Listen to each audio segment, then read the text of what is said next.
Good morning. কেমন আছো সবাই? আশা করি সবাই ভালোই আছো। আমরাও চলে যাচ্ছি ঈশ্বরের দয়ায়। তো সকাল সকাল অনেক কাজ হয়ে গেল, ঠাকুর পুজো দেওয়া হয়ে গেল, বাসি বাসি সারা হয়ে গেল। চলে আসলাম রান্নাঘরে। প্রচণ্ড ঠান্ডা লেগেছে, নাকে নাকি হচ্ছে কথাটা।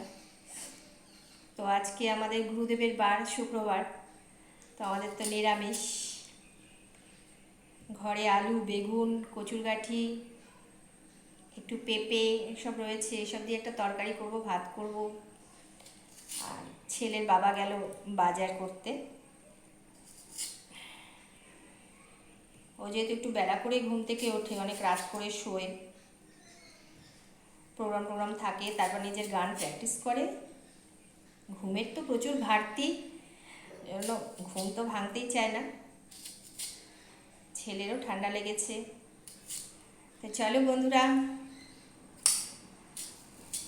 সবার দিনটা ভালো কাটুক আমার গুরুদেবের দয়ায়,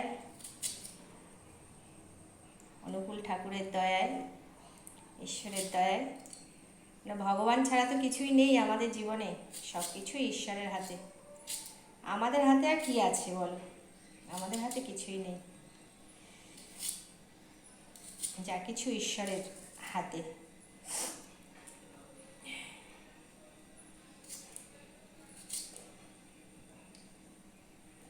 সবাই কেমন আছো জানিও। এখন তাও বেলাই হয়েছে, প্রায় 10:30 বাজে।